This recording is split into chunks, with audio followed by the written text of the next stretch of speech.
This market is absolutely insane. Buyer beware. Definitely stay tuned until the end of this video if you want to get a feel of what is happening right now in the real estate market.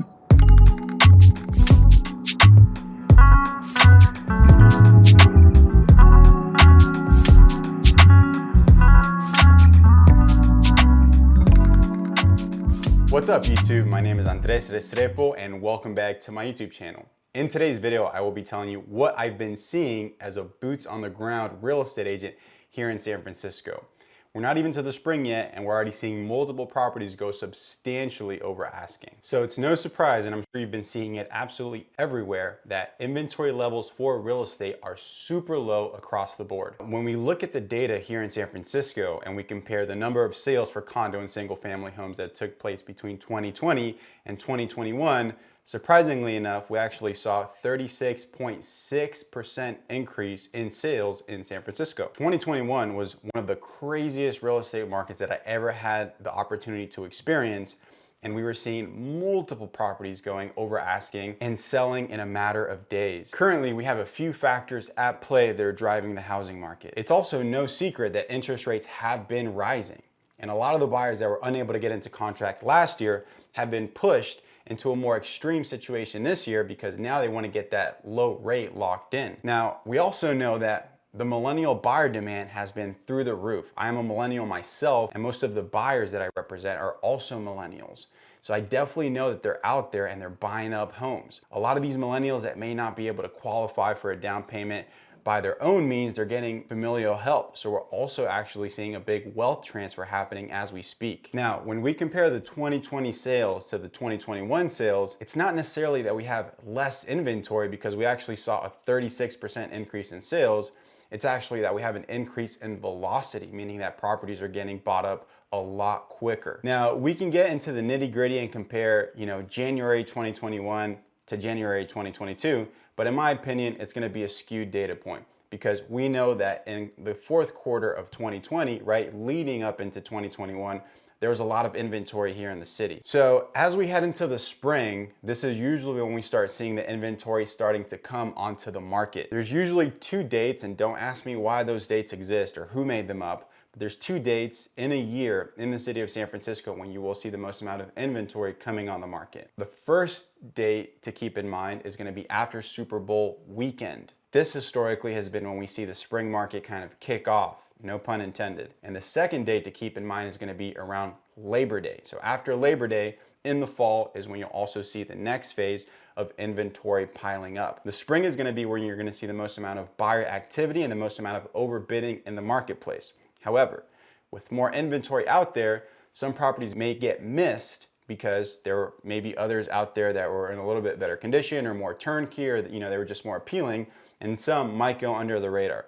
That might present a good opportunity for you to get into contract. If you're looking for spots in the market, I'd also say think summer, right? Summer, things cool off a little bit here in the city, and July is actually a really good time to potentially get into something without so much competition. And the next best season is gonna be obviously the winter time, when the market is just kind of not there. I'm talking more of months like December, for example. I've been seeing some crazy overbids for existing condos in the marketplace that they might be in Victorians and 2 to 4 unit buildings, and they look great, but some of the numbers being thrown out there just make absolutely zero sense. As a matter of fact, there's a video that I posted about a property that we were going to submit an offer on Grove Street in Hayes Valley, and that property ended up going around $1,800 a foot, which is absolutely insane. So someone ended up paying $1.8 million for a 2-bed, 2-bath condo in San Francisco on a street that, maybe isn't quite the nicest. There's kind of a lot going on in the area, criminal activity and stuff like that. So there's some offers being thrown out there right now that just do not make any sense. I am seeing 2-bed, 1-bath units going pending with like carports, not even a proper garage, over 1.5. So in my opinion, this is a very crazy market. People are throwing some crazy offers out there, and they're just kind of disregarding the comps, or if they're looking at them, they're essentially just kind of like the starting point to creep up and base, you know, their opinions on higher numbers than what, you know, has historically happened. I've seen a lot of folks, because we have access to tax records, that bought properties, you know, maybe in 2018 or 2019, which were also very hot times. They overpaid for them, mostly condos, right? Because single family homes have appreciated past those peaks, mostly condos. And, you know, people are still, you know, they've held them for 5, 6, 7 years in some cases, and they're like, you know, underwater on them technically. Like if they were to go and sell them, they wouldn't even break even. So I actually sold a few condos last year in which I got the buyers into contract for less than what the previous buyer bought it for. That is something that you're going to want to keep in mind. Like, you can definitely overpay for property. So don't be foolish out there. Don't be emotional.